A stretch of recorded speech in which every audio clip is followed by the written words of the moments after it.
우리 설교를 하기에 앞서서 그림 한 장을 좀 보여드리도록 하겠습니다. 여러분 어떤 그림인지 아시겠죠? 네. 모세가 르비딤 골짜기 꼭대기에서 기도하고 있는 그림입니다. 이 그림은 존 에버렛 밀레이 경이 그린 그림입니다. 이 작품은 지금 영국의 맨체스터 미술관에 전시되어 있다라고 하죠. 이 그림을 잘 보시면 이 그림에는 3명의 노인이 나옵니다. 여기서 이 3명 중에서 누가 모세일까요? 안목들이 있으셔가지고요. 딱 보시면서 다 알고 계신 것 같아요. 가운데 앉아 있는 사람이 모세이죠. 이 그림에서 모세의 오른손에 무엇이 들려 있습니까? 지팡이가 들려 있는데 우리가 생각하는 지팡이하고는 조금 다릅니다. 너무 볼품없고 초라한 지팡이를 손에 들고 있죠. 또 여러분들이 보시기에 오른쪽에 있는 사람이 훌이고요, 왼쪽에 있는 사람이 아론입니다. 이 두 사람의 손을 잘 보시면 잘 보이실까 모르겠는데 손을 잘 보시면 손에 뭐가 올라오는 것이 보여요. 힘줄이 막 올라오는 것이 보일 겁니다.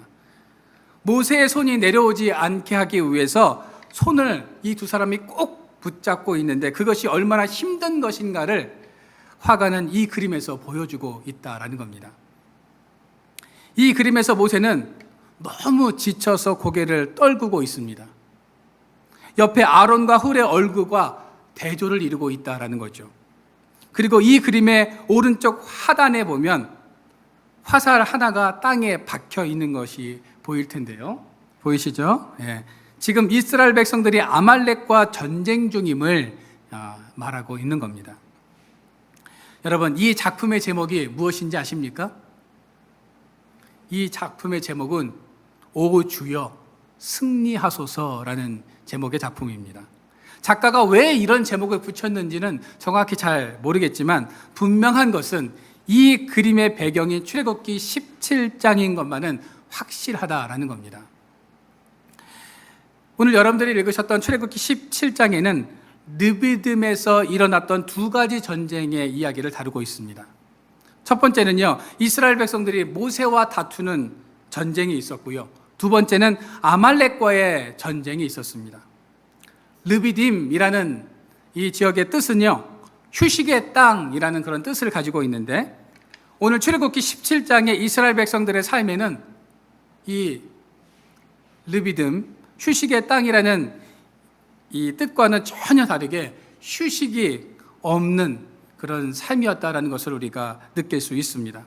오히려 모세와 이스라엘 백성들은 물 때문에 다투고 있고 그 다툼이 지난 후에는 아말렉과의 전쟁이 있었다라고 성경은 말씀하고 있습니다.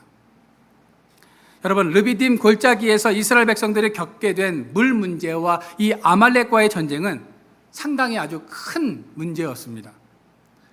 특히 팔레스타인 지역에서 물 문제는요, 단순히 물이 있고 없고의 문제가 아니라 죽고 사는 문제, 생존의 문제였다라는 겁니다. 그래서 이 물 문제는 가나안에 들어가기까지 계속될 수밖에 없었습니다. 우리가 읽지는 않았지만 출애굽기 17장 2절 말씀을 같이 한번 읽어볼까요? 시작. 백성이 모세와 다투어 이르되 우리에게 물을 주어 마시게 하라. 모세가 그들에게 이르되 너희가 어찌하여 나와 다투느냐? 너희가 어찌하여 여호와를 시험하느냐? 이스라엘 백성들은 단순히 물이 없다고 모세에게 불평하고 원망하고 있는 것이 아닙니다. 이스라엘 백성들은 왜 애굽에서 우리를 인도하여 내서 우리 자녀와 가축들이 목말라 죽게 하느냐고 하면서 지금 하나님께 대들고 있다라는 거죠. 이 르비딤의 물 사건은 결국 아말렉이 공격해오는 결과를 초래하고 말았다라는 겁니다. 여러분, 왜 하나님께서는 아말렉이 공격해오도록 내버려 두셨을까요? 하나님께서는 이스라엘 백성들이 싸워야 할 대상이 모세가 아니라 아말렉임을 깨닫게 하기 위함이었다라는 겁니다. 아말렉은 에서의 후손으로 팔레스타인 남쪽과 시내반도 북쪽 지역에 거주하고 있는 부족이며 이스라엘을 공격하고 괴롭힌 부족 중에 하나였습니다. 아말렉은 아주 잔인한 민족이었고 전쟁에도 아주 능한 민족이었습니다. 또한 성경에 등장하는 아말렉은요, 이스라엘 이 민족을 늘 흔드는 존재였다라는 겁니다. 아말렉이라는 이름은 골짜기에 사는 자, 전쟁을 좋아하는 자라는 그런 뜻을 가지고 있습니다. 조금 의역하면 약탈자라는 그런 의미를 가지고 있습니다. 이스라엘 백성들의 약한 부분을 흔들며 그들에게 수치를 주었던 존재가 바로 이 아말렉이었다라는 거죠. 창세기 36장 12절 말씀해 보시면 아말렉 족속은 하나님을 떠나 자기 힘으로 인생을 살았던 육신의 자녀인 에서의 후손이다라는 것을 우리가 알 수 있습니다. 에서에게는요 3명의 아내가 있었습니다. 가나안 사람 아다와 히위 족속의 오홀리바마, 그 다음에 세 번째는요 바스맛이라는 그런 사람이 있었습니다. 그 중에서 첫 번째 부인 아다에게서 얻은 아들이 엘리바스인데요, 이 엘리바스에게는 첩이 한 명 있었습니다. 딥나라는 그런 첩이 있었는데 이 첩에게서 낳은 자녀 중에 한 명이 바로 이 아말렉이다라는 겁니다. 결국 이들은 철저히 하나님을 알지 못하는 이방인이었고 육신의 자녀였고 하나님을 떠난 자녀였다라는 겁니다. 이들은 흑암의 세력이었습니다. 사사기에 보면 아말렉은 골짜기에 거주하면서 시돈과 마온 사람들과 함께 이스라엘 백성들을 압제하는 세력으로 소개하고 있습니다. 이스라엘 백성들이 하나님을 사랑하는 마음이 식어질 때쯤 되면 그 빈틈을 노리고 공격해서 그 이스라엘 백성들의 꿈을 약탈하고 희망을 거둬갔던 민족이 바로 이 아말렉이었다라는 거죠. 아말렉은 하나님의 백성에게 아주 못된 세력이었고 악한 존재였습니다. 그들은 이스라엘 백성들에게 절망과 고통을 가중시키는 그런 민족이었습니다. 이런 민족이 아말렉입니다. 모세와 이스라엘 백성들은 앞으로 악연이 될 이 아말렉과 르비딤 골짜기에서 오늘 본문에 보시면 전투를 하게 되고 이 전투에서 이스라엘 백성들이 승리하게 된다라는 내용이 오늘 여러분들이 읽으셨던 본문 말씀의 내용입니다.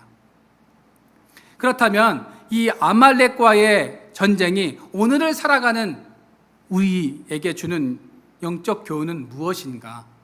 우리가 몇 가지로 알아보면서 같이 은혜를 나누고자 합니다. 첫째는요, 우리를 무너뜨리려는 아말렉을 몰아내야 한다라는 겁니다. 오늘 본문 8절 말씀해 보시기를 바랍니다. 우리 같이 한번 읽어볼까요? 시작. 그때에 아말렉이 와서 이스라엘과 르비딤에서 싸우니라. 여러분 8절 말씀의 시작이 뭐로 되어 있습니까? 그때에라고 말씀하고 있습니다. 그때가 언제입니까? 이스라엘 백성들이 르비딤에 도착해서 물 때문에 모세와 다투고 있는 그 때, 그 상황을 말하고 있는 겁니다. 이스라엘 백성들은 지금 르비딤에서 영적인 싸움을 하고 있었던 겁니다. 오늘 7절 말씀을 한번 보시기를 바랍니다. 같이 한번 읽어볼까요? 시작. 그가 그곳의 이름을 마사 또는 무리바라 불렀으니 이는 이스라엘 자손이 다투었으며 또는 그들이 여호와를 시험하여 이르기를 여호와께서 우리 중에 계신가 안 계신가 하였음이더라. 여러분 이 7절 말씀을요 우리가 세번역으로 다시 한번 읽어봤으면 좋겠습니다. 세번역을 읽어보면 좀 더 이 본문의 내용이 명확합니다. 다시 한번 우리가 읽어볼까요?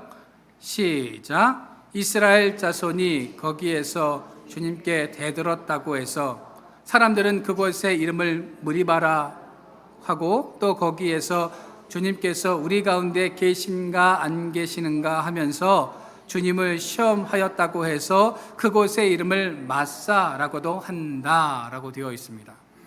지금 이스라엘 백성들은 타는 목마름과 갈증 때문에 하나님께 대들었을 뿐만 아니라 정말 하나님이 우리와 함께 계신가 안 계신가를 시험하고 있었다라는 겁니다. 이스라엘 백성들은 지금 영적인 싸움을 하고 있습니다.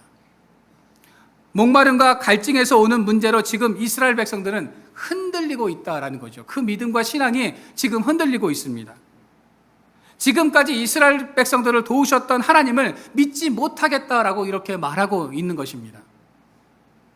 애굽에서 10가지 재앙을 내리게 하셔서 애굽에서 나오게 하셨던 하나님, 홍해를 건너게 하셨던 하나님, 먹을 것 마실 것 달라고 이야기할 때 그때마다 물을 주셨고 먹을 것을 공급하셨던 하나님을 이스라엘 백성들은 지금 의심하고 있는 겁니다. 이스라엘 백성들이 본격적으로 광야에 들어서게 되자 그들은 갈증과 목마름에 시달리게 됩니다. 그들의 마음속에는 끊임없이 불평과 불만이 쌓여가기 시작했습니다. 그러다가 르비딤에 와서 그 불만이 폭발해버리고 말았다라는 거죠. 모세를 돌로 쳐서 죽이려고 했을 뿐만 아니라 지금 하나님을 의심하면서 하나님을 시험하고 있다라는 겁니다. 이스라엘 백성들이 지금 갈증과 목마름의 영적인 싸움에서 지게 되자 이스라엘 백성들에게 어떤 문제가 생깁니까? 아말렉이 공격해 왔다라는 겁니다.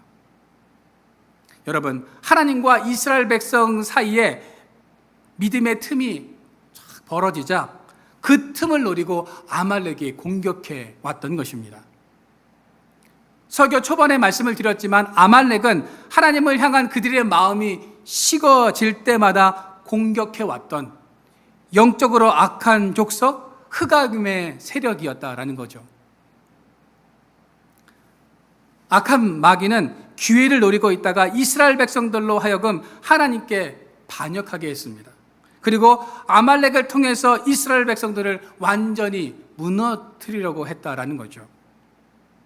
여러분, 우리가 이 영적인 싸움에서 승리하지 못하고 지게 되면 아말렉과 같은 영적으로 어둡고 악한 존재들이 우리의 삶에 태클을 걸고 싸움을 걸어오고 문제를 일으킨다라는 겁니다. 그들은 우리를 넘어뜨려서 멸망시키려고 한다라는 거죠. 지금 이스라엘 백성들과 모세는 물 때문에 다투었습니다. 그 다툼이 아말렉과의 전쟁으로 지금 확산되는 것을 우리가 보게 됩니다. 하나님에 대한 믿음이 무너지자 이스라엘은 더 치열한 전쟁을 하게 되었다는 겁니다. 여러분, 이것이 바로 영적인 원리입니다. 우리가 하나님 안에서 흔들림 없는 믿음을 가지고 살아가게 되면 더 이상 그 문제가 확산되지 않고 점점 사그라들다가 소멸하고 없어집니다. 그러나 믿음이 흔들리는 그 순간 우리는 더 치열하고 더 힘든 영적인 싸움을 계속할 수밖에 없다라는 거죠. 여러분, 우리가 예배를 통해서 은혜를 받느냐, 은혜를 못 받느냐, 은혜를 소멸하느냐의 문제는 결국 믿음 안에서 영적으로 우리가 승리하느냐, 실패하느냐를 결정짓게 되는 중요한 요소이기 때문에 우리는 은혜를 사모하며 예배를 드려야 한다라는 겁니다. 만약 우리가 영적인 싸움에서 지게 되면 우리는 이 땅에서 더 치열한 영적인 싸움을 하면서 살아갈 수밖에 없게 되는 것입니다. 마귀와 사탄에 대해서 늘 설교하던 로빈슨 목사님이라는 그런 분이 계셨는데 이 목사님에게 어느 교회 교인이 찾아와서 이렇게 질문을 했습니다. 목사님, 저는 아무리 생각해도 마귀의 존재를 믿을 수가 없습니다. 저는 마귀를 만난 일이 없기 때문에 믿을 수가 없습니다. 라는 질문을 했습니다. 그러자 로빈슨 목사님이 그 교인에게 이렇게 대답합니다. 당신이 마귀를 만나지 못한 이유를 제가 말씀드릴까요? 그것은 당신이 마귀와 똑같은 방향으로 걸어가고 있기 때문입니다. 그 방향에서 돌아서면 당신은 당장 마귀를 만나게 될 것입니다. 여러분, 우리는 이 땅에서 영적인 싸움을 할 수밖에 없습니다. 만약 내가 영적인 싸움을 하고 있지 않다면 우리의 삶은 어떻습니까? 마귀와 똑같은 방향으로 걸어가고 있다라는 거죠. 예수님께서도 공생의 활동을 시작하면서 가장 먼저 하신 일이 무엇입니까? 성령에 이끌려서 광야에 나가서 마귀의 3가지 시험을 받게 되셨습니다. 마귀의 시험을 하나님의 말씀으로 물리치자 마귀는 예수님을 떠나고 천사들이 나와서 예수님을 수종듭니다. 이 내용이 마태복음 4장 11절 성경에 말씀하고 있습니다. 예수님께서도 영적인 싸움을 하셨다면 우리야 말해 무엇하겠습니까?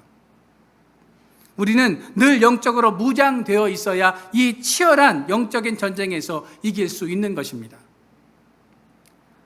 악한 마귀 사탄은 우는 사자와 같이 우리들을 삼키려고 기회를 노리고 있습니다. 그 마귀에게 여러분 먹잇감이 되지 않았으면 좋겠습니다. 그 영적 싸움에서 우리가 승리하기 위해서는 믿음 안에서 흔들리지 않는 삶, 하나님을 온전히 신뢰하며 의지하는 삶을 살아가야 하는 것입니다. 또 한 가지 우리가 반드시 기억해야 할 것이 있습니다. 역대하 20장 15절 말씀해 보시면 여호와께서 이같이 너희에게 말씀하시기를 너희는 이 큰 무리로 말미암아 두려워하거나 놀라지 말라. 이 전쟁은 너희에게 속한 것이 아니라 하나님께 속한 것이니라 라고 말씀합니다. 여러분, 우리의 모든 이 땅에서의 모든 전쟁과 영적인 싸움은 누구에게 속한 것입니까? 하나님께 속한 것입니다. 그래서 우리가 하나님 편에 서야 전쟁에서 승리할 수 있는 것입니다. 여러분들은 지금 하나님 편에 서 계십니까? 아니면 죄악된 길에 서 계십니까? 여러분들은 어떤 길을 선택하시겠습니까? 우리의 대적들과 똑같은 길을 걸어가시겠습니까? 아니면 지금 환난과 어려움 가운데 있지만 진실되고 영원한 생명의 길로 걸어가시겠습니까? 분명한 사실은 이 영적인 전쟁에서 우리가 승리해야만 하나님의 나라를 기업으로 차지할 수 있다라는 사실입니다. 사방의 적이 우리를 우겨싼다 할지라도 깨어서 기도한다면 절대로 쌓이지 않고 답답한 일을 당하여도 낙심하지 않으며 박해를 받아도 버림받지 않으며 거꾸로 트림을 당하여도 망하지 않게 되는 것입니다.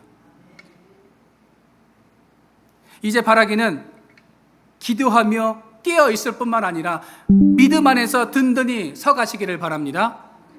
사탄과의 영적인 싸움에서 승리할 수 있는 하나님 나라의 군인들이 되시기를 바랍니다. 전쟁은 하나님께 속해 있음을 믿고 늘 주님 안에서 승리하는 삶을 살아가는 저와 여러분들의 삶이 되어지기를 주님의 이름으로 축원드립니다. 둘째로 전쟁에서 승리할 수 있는 비결 2가지를 우리에게 말씀해 주고 있습니다. 예전에 제가 청도에서 소싸움 하는 것을 본 적이 있습니다. 보통은요, 이 청도에 소싸움 가서 보신 적이 있으십니까? 예, 없으세요? 네. 소싸움을 하게 되면 보통 한국 소들끼리 이렇게 막 소싸움을 합니다. 그런데 그날은 미국 소와 한국 소가 대결하는 날이었습니다. 먼저 한국 소가 딱 등장을 하는데요. 와, 그냥 우람해 보이고요. 다부지게 보였습니다. 야, 어떤 소가 나와도 다 이길 수 있을 것 같은 그런 막 아우라를 막 풍기면서 막 나오고 있었습니다. 그렇게 한국 소가 딱 나오고 나서 2번째 미국 소가 나오는데요. 저 깜짝 놀랐습니다. 왜냐하면 이 덩치로는요, 2배, 한 3배 정도 차이가 나는 겁니다.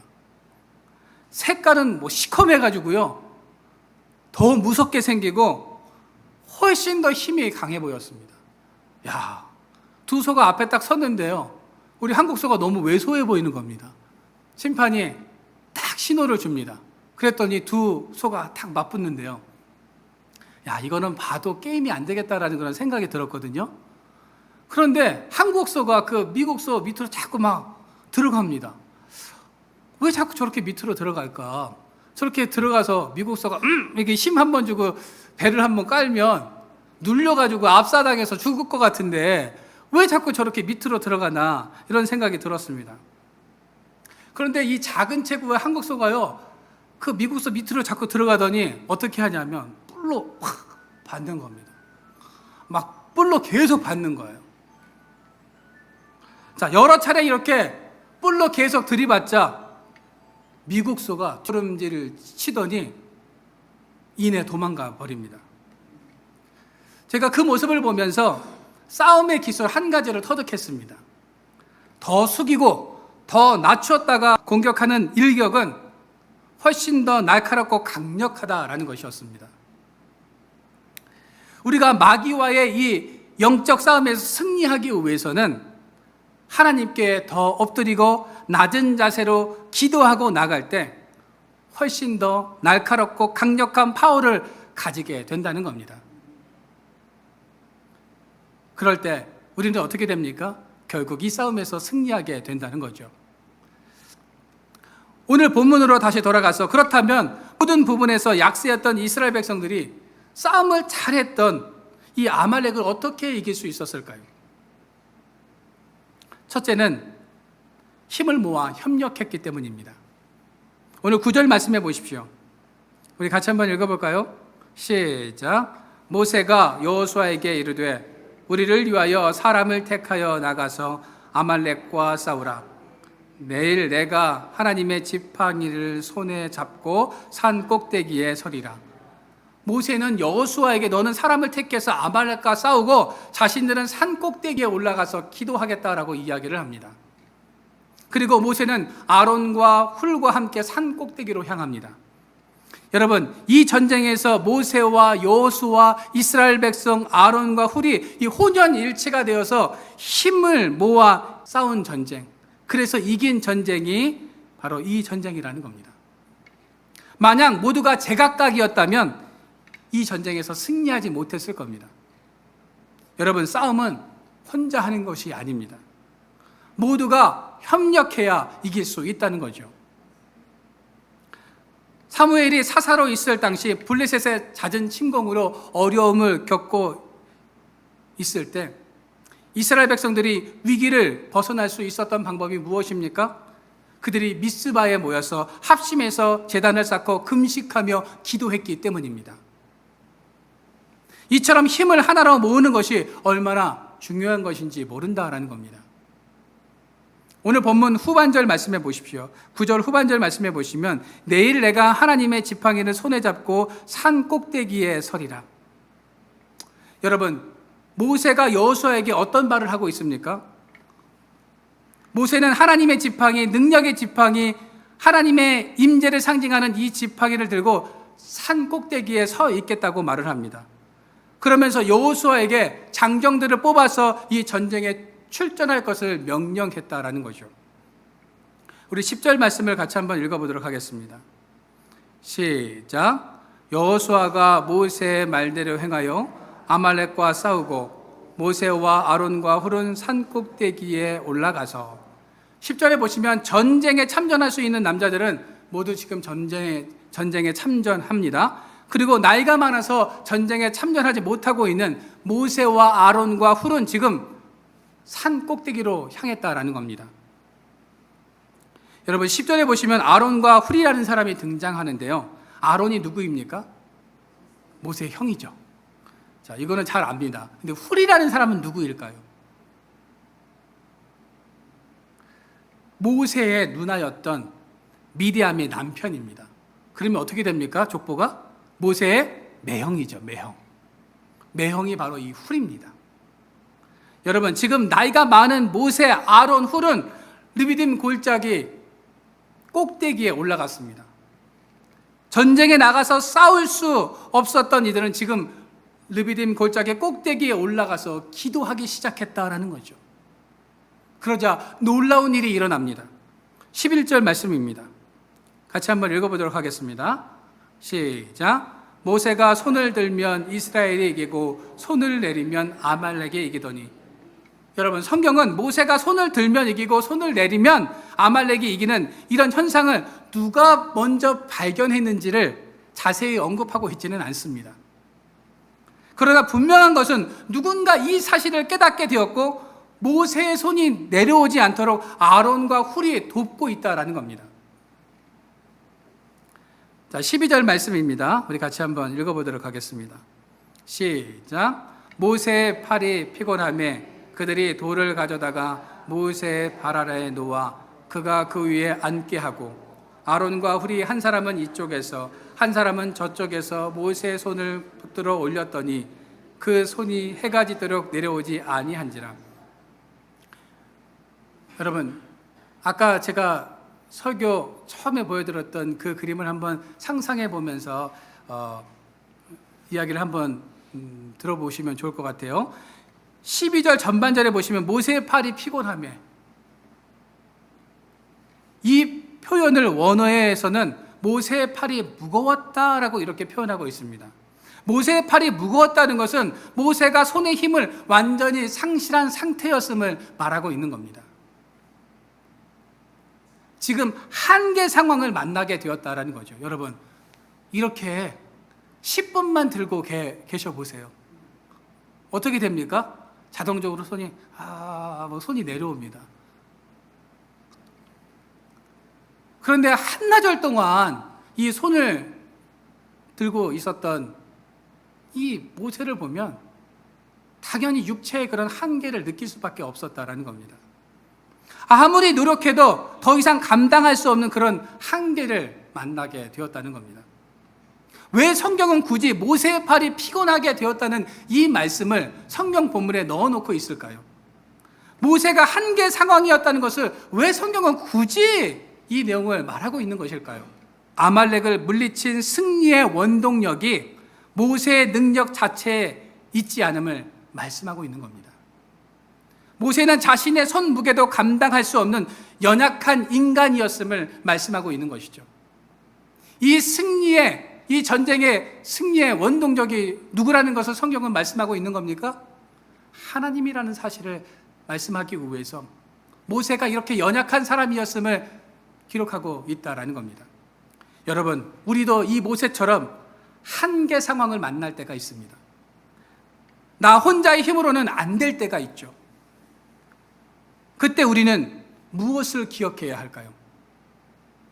나를 도우시는 하나님을 기억해야 합니다. 나를 도우시는 하나님을 기억하고 그 하나님께 도움을 구하면 하나님께서는 우리에게 힘을 주실 뿐만 아니라 돕는 자들을 붙여주신다라는 겁니다. 여러분, 하나님께서는 모세에게 돕는 자로 누구를 붙여주셨습니까? 아론과 훌을 붙여주셨습니다. 여러분, 지금 모세가 르비딤 골짜기 꼭대기에서 손을 들고 기도하는 장면을 한번 상상해 보십시오. 80이 넘은 노인 3명이 지금 손이 내려오지 않게 하기 위해서 안간힘을 쓰고 있습니다. 이들은 서로를 격려하며 의지하면서 이 전쟁을 승리로 이끌기 위해서 노력하고 있다는 겁니다. 12절 후반절 말씀해 보십시오. 손이 해가 지도록 내려오지 않았다라고 성경은 이렇게 기록하고 있습니다.